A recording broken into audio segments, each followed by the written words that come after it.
তো এই দুটি শব্দ এখন ব্যবহার করা হয় না। তারাও এটা উপলব্ধি করেছে যে তারা আর যাই হোক সৎ নয়। তো মানুষ স্বপ্ন দেখেছিল যে 34 বছরের বাম জামানায় যা যা হয়নি হয়তো এই জামানায় সেগুলো হবে, কিন্তু মমতা বন্দ্যোপাধ্যায় আমাদেরকে হতাশ করেছেন। তিনি যে প্রমিস গুলো করেছিলেন, যে ওয়াদা করেছিলেন, যে অঙ্গীকার করেছিলেন, একটাও তিনি বাস্তবায়িত করতে পারেননি। তিনি মানুষের সঙ্গে বিশ্বাসঘাতকতা করেছেন। আমরা যারা সাধারণ মানুষ, আমরা সরকারের কাছে কি চাই? এই যে যারা যুবক যুবতী আছেন, যে বাচ্চা ছেলেরা আছে, তারা সরকারের কাছে বেশি কোন জিনিসটা আমরা চাই? আমরা সরকারের কাছে চাই দুই বেলা দুই মুঠো রোজগার, দুই বেলা দুই মুঠো খাওয়ার জন্য রোজগার চাই। আমরা চাই আমার সন্তান সুশিক্ষিত হোক, আমার সন্তানকে শিক্ষা গ্রহণ করবার জন্য আমার ব্যক্তিগত পকেট থেকে পয়সা খরচ না হোক।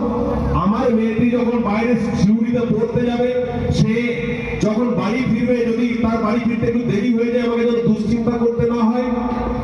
আমাকে যেন ভোট দেওয়ার সময় কোনো তৃণমূলের নেতা এসে আমাদেরকে কাকে ভোট দিতে হবে সেটা বলতে না হয়। এরকম কিছু বেসিক জিনিস আমরা সরকারের কাছে চাই। পশ্চিমবঙ্গের শিক্ষা ব্যবস্থা সম্পূর্ণ ভেঙে গেছে। যারা সরকারি স্কুলে পড়ে তারা ভালো করে জানে,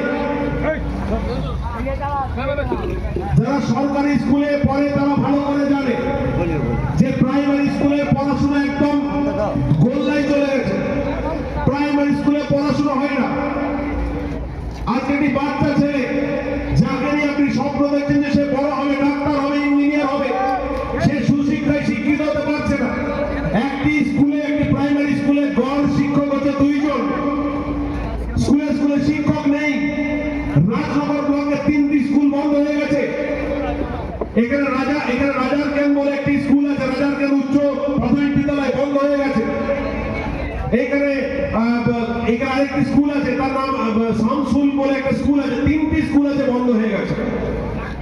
এই জায়গায় আমাদের পশ্চিমবাংলার শিক্ষা ব্যবস্থা ভেঙে পড়েছে।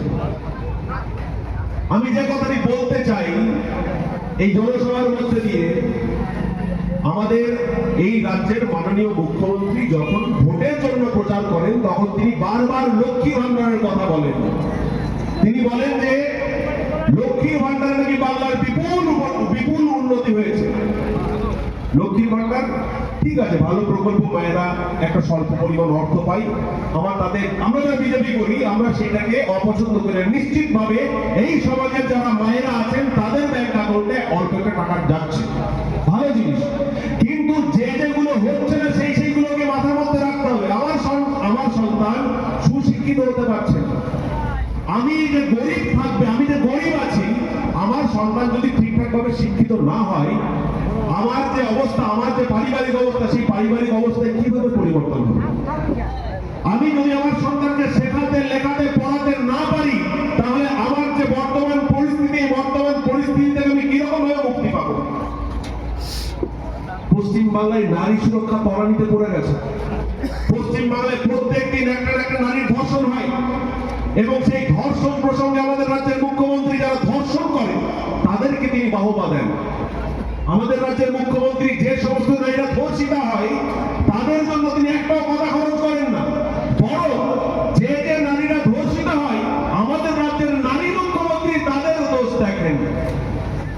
2014 সালে পার্কস্ট্রিটে সুজেন জর্ডন বলে একটি মেয়েকে ধর্ষণ করা হয়েছিল। ধর্ষণ কে করেছিল? না নুসরত জাহান, যে তৃণমূলের একজন নেত্রী, সেই নুসরত জাহানের তৎকালীন বয়ফ্রেন্ড জাভেদ বলে একটি লোক তাকে ধর্ষণ করেছিল।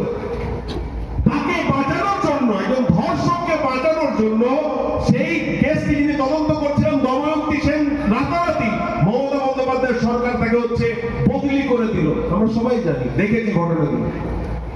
এই হাঁসখালিতে কয়েকদিন একটা ঘটনা ঘটেছিল। হাঁসখালিতে ধর্ষণ হয়েছিল একটি ক্লাস 9-এ পড়া একটি বাচ্চা মেয়ের। তো ধর্ষণ যারা করেছিল তাদের কয়েকদিন আগে সাজা ঘোষণা হলো। ধর্ষণ কারা করেছিল জানেন? হাঁসখালিতে একজন তৃণমূল নেতার কুলাঙ্গার ছেলে তাকে ধর্ষণ করেছিল। শুধু একা ধর্ষণ করেনি, 3 জন মিলে ধর্ষণ করেছিল। ধর্ষণ করার পরে তাকে খুন করে দিয়েছিল। ক্লাস 9-এ পড়া একটি মেয়ে তাকে ধর্ষণ করে দিয়েছিল। এবং ধর্ষণ করার পর আমাদের রাজ্যের নারী মুখ্যমন্ত্রী লজ্জা লাগে মঞ্চ থেকে বলছে যে মেয়েটি প্রেগনেন্ট ছিল না তো, মেয়েটি লাভ অ্যাফেয়ার ছিল না তো, আজকালকার মেয়েগুলো সমস্ত করে। আমি পুলিশকে একটুখানি বলবো যে মেয়েটা কি করে একটু দেখবার জন্য। আমাদের একটি নারী মুখ্যমন্ত্রী এই কথা বলে। আপনাদের বাড়িতে যাদের কন্যা সন্তান আছে সামলে রাখবেন, এটা পশ্চিমবঙ্গ। আজকে হাঁসখালিতে যে মেয়েটির সঙ্গে যে ঘটনাটি ঘটেছে, সেই ঘটনা আপনার নারীর সঙ্গে, আপনার বাড়ির কন্যার সঙ্গে যাতে না ঘটে, তার জন্য তাদেরকে লাভ মেরে থাকতে হবে পশ্চিমবঙ্গের বাড়ি থেকে। শুধুমাত্র হাঁসখালি নয়, এই যে ধর্ষণের ঘটনা শুধুমাত্র কলকাতা বা বড় বড় শহরের ঘটনা নয়। দুর্গাপুরে কয়েকদিন আগে আইকিউ সিটি হাসপাতাল, বেসরকারি হাসপাতাল, সেখানে ওড়িশাতে একটি মেয়ে ডাক্তারি পড়তে এসেছিল, তাকে ধর্ষণ করা হলো। আমাদের রাজ্যের মুখ্যমন্ত্রী কি বললেন যে মেয়েটির দোষ আছে, সে রাত্রি 8টার পরে বেরোবে কেন? বাহ, সাবাস সাবাস। একটি মেয়ে রাত্রি 8টার পরে খাবার খেতে গেছে, তাকে যখন ধর্ষণ করা হলো তখন আমাদের রাজ্যের মুখ্যমন্ত্রী তার চরিত্র হনন করছে। এই জায়গায় পশ্চিমবঙ্গ দাঁড়িয়ে আছে, আর আপনি ভাবছেন 1000 টাকা লক্ষ্মী ভান্ডার পেয়ে আমি অত্যন্ত সুখী আছি, আনন্দে আছি। আজকে পশ্চিমবঙ্গের 26,000 ছেলে চাকরি চলে গেছে। সেই 26,000 ছেলের মধ্যে হিন্দু আছে, মুসলমানও আছে। আজকে যে 32,000 ছেলে চাকরি যেতে বসেছে প্রাইমারি স্কুলে, তাদের মধ্যে হিন্দু আছে, মুসলমানও আছে। যে 3টি স্কুল বন্ধ হয়ে গেছে, রাজনগর ব্লকে যে 3টি স্কুল বন্ধ হয়ে গেছে, সেখানে হিন্দু ছেলেরাও পড়ে, মুসলমান ছেলেরাও পড়ে। তাহলে যখন একটি রাজ্যে কোন প্রশাসক, একটি রাজ্যে কোন নেতা, একটি রাজ্যের প্রশাসক, মন্ত্রী, মুখ্যমন্ত্রী যদি অন্যায় করে, খারাপ করে, অপশাসন করে, তার ফল প্রত্যেককে ভোগ করতে হয়। হিন্দুকেও ভোগ করতে হয়, মুসলমানকেও ভোগ করতে হয়। আমি যে কথাটি বলতে চাইছি যে আমাদের রাজ্যের মুখ্যমন্ত্রী এই যে পশ্চিমবঙ্গে যারা সংখ্যালঘু ভাইরা আছেন, তাদেরকে বিজেপির ভয় দেখিয়ে তারা সংখ্যালঘু ভোটকে ম্যানিপুলেট করে।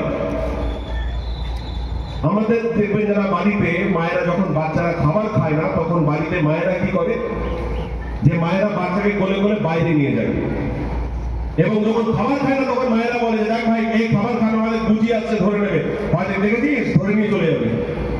আমাদের পশ্চিমবঙ্গ রাজ্যে মমতা বন্দ্যোপাধ্যায় মুসলিম ভোট বা যারা সংখ্যালঘু ভাইরা আছে তাদেরকে তিনি সেই রকম করে রেখেছেন, যখনই ভোট আসে তখন বিজেপি চলে আসছে, তাদের সব বন্ধ হয়ে যাবে, তোরা নামাজ পড়তে পারবি না,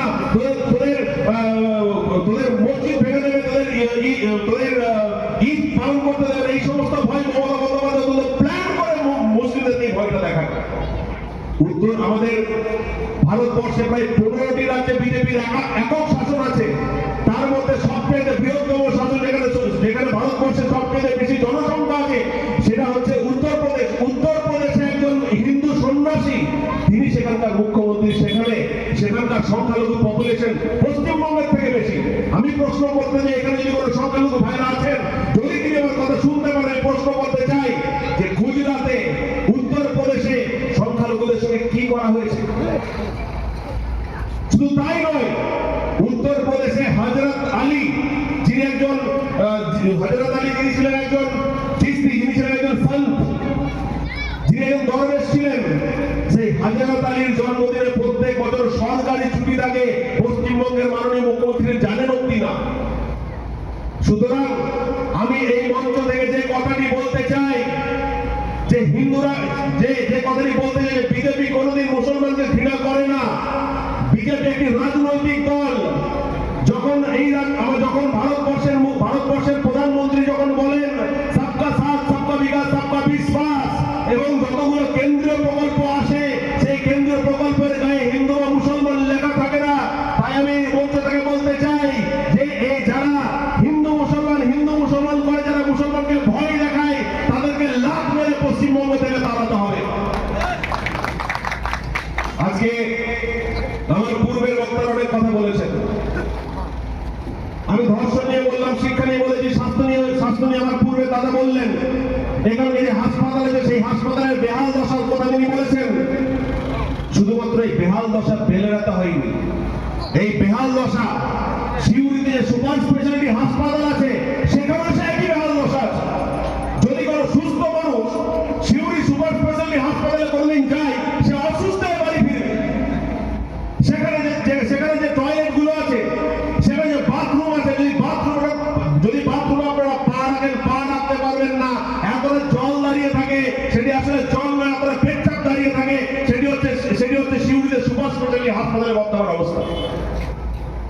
সুপার স্পেশালিটি হাসপাতালে যদি কেউ বড় রোগ নিয়ে সেখানে ভর্তি হতে যায়, সঙ্গে সঙ্গে সেখান থেকে রেফার করে দেওয়া হয়। এরা স্বাস্থ্য সাথী নিয়ে বড় বড় কথা বলে। স্বাস্থ্য সাথী কার্ড কোন বেসরকারি কলেজ, বেসরকারি হাসপাতাল নিতে চায় না, কারণ চিকিৎসা হওয়ার পরে সরকার সেই কার্ডের টাকা মেটায় না। আর সরকারি কলেজে, সরকারি হাসপাতালে ভালো চিকিৎসা হয়, আপনি যাবেন কোথায়? আমাদের রাজ্যের মুখ্যমন্ত্রী তিনি নিজের ইগো বজায় রাখবার জন্য, নিজের ইগোটাকে বজায় রাখবার জন্য আমাদের কেন্দ্রীয় সরকারের যে প্রকল্প আয়ুষ্মান ভারত কার্ড তিনি বন্ধ করেছেন। আমি প্রশ্ন করতে চাই মাননীয় মুখ্যমন্ত্রীকে, যে আয়ুষ্মান যদি কার্ডটা এখানে প্রচলিত হতো তাহলে কার লাভ হতো? সাধারণ মানুষের লাভ হতো কিনা? স্বাস্থ্যসাথী কার্ড আপনি দিচ্ছেন, ভালো জিনিস। তাহলে যদি কেউ ভেলোরে চিকিৎসা করাতে যায়, কেউ সিকিম বা মণিপুরে চিকিৎসা করাতে যায়, সেখানে স্বাস্থ্যসাথী কার্ড গৃহীত হবে কি? স্বাস্থ্যসাথী কার্ড পশ্চিমবঙ্গের বাইরে কোন রাজ্যে গৃহীত হবে? তাহলে যখন আপনাকে অন্য কোনো রাজ্যে চিকিৎসা করাতে যেতে হবে, আপনার কি লাগবে? আপনার কেন্দ্র সরকারের প্রকল্প লাগবে, তার জন্য আয়ুষ্মান কার্ড দরকার। আমরা ভাবি যে মমতা বন্দ্যোপাধ্যায় আমাদের ঘরে ঘরে 1000 টাকা দিয়ে দিচ্ছে, অত্যন্ত ভালো করছে। আপনি চিকিৎসা করাতে যান শিউরি সুপার স্পেশালিটি হাসপাতালে, সেখানে ভালো চিকিৎসা হয় না। অথচ মমতা বন্দ্যোপাধ্যায় যিনি ভাইপো, তিনি চিকিৎসা করার জন্য আমেরিকাতে ডলার খরচ করে তিনি চিকিৎসা করে নিয়ে আসেন। আপনি কোথায় আছেন? এখানকার বড় নেতা সুকুমার সাধু, তিনি তার বাড়িতে 4টি 4 চাকা গাড়ি আছে, 3 তলা বাড়ি আছে। আপনার কি আছে? হে, যারা এখানে তৃণমূল করেন আপনার কি আছে? যারা তৃণমূলকে ভোট দিয়েছেন আপনার কি আছে? তাহলে যারা তৃণমূল করেন, তৃণমূলের নেতারা সাধারণ মানুষকে ইনভেস্ট করে নিজে বড় লোক হয়। এখানকার ছেলে চাকরি পায় না, এখানে কোনো শিল্প আসতে চায় না। টাটাকে যেদিন এখান থেকে লাভ করে তাড়িয়ে দেওয়া হয়েছে, টাটাকে শুধুমাত্র ক্ষমতায় আসবে বলে, মমতা বন্দ্যোপাধ্যায় ক্ষমতায় আসবে বলে টাটাকে এখান থেকে তাড়িয়ে দিয়েছে, মানুষকে ভুল বুঝিয়ে তাড়িয়ে দিয়েছে। সেই যে টাটা গেছে, তারপর থেকে একটাও শিল্প পশ্চিমবঙ্গে আসে না, আর পশ্চিমবঙ্গে কোন বড় শিল্প হবেও না। আমি এই মঞ্চ থেকে বলে যাচ্ছি আপনাদেরকে, কারণ বড় শিল্প করতে গেলে ইলেকট্রিসিটি লাগে।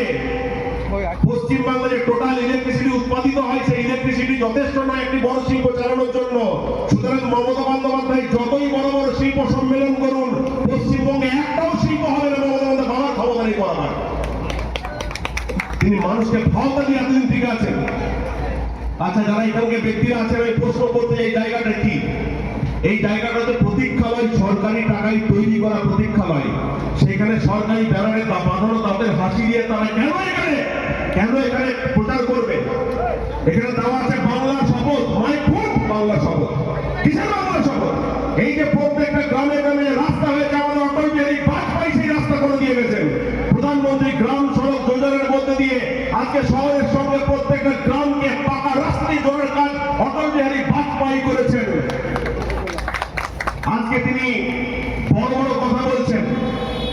আজকে প্রত্যেকটা মানুষের ঘরে টয়লেট, প্রত্যেকটা মানুষের বাড়িতে জলের কল, জল জীবন মিশন প্রকল্প কেন্দ্র সরকারের প্রকল্প, প্রধানমন্ত্রীর গ্রাম সড়ক যোজনাতে প্রত্যেকটা গ্রাম শহরের সঙ্গে যুক্ত হয়েছে। প্রধানমন্ত্রী আবাস যোজনার মধ্যে দিয়ে প্রত্যেকটা মানুষের মাথায় ছাদ হয়েছে। আমাদের রাজ্যের মুখ্যমন্ত্রী প্রধানমন্ত্রী আবাস যোজনাকে নামকরণ করে বাংলার আবাস যোজনা করেছিলেন। তার লজ্জা লাগে না, তারা সেটাকে নামটাকেও চুরি করেছে। আর তারা নাকি বলছে যে তৃণমূল ঘর করে দিয়েছে। লজ্জা লাগে না মিথ্যা কথা বলতে? আমি এই মঞ্চ থেকে এখানকার একজন নাকি চ্যাংড়া নেতা আছে, তার কি নাম তার? রানা প্রতাপ রায়।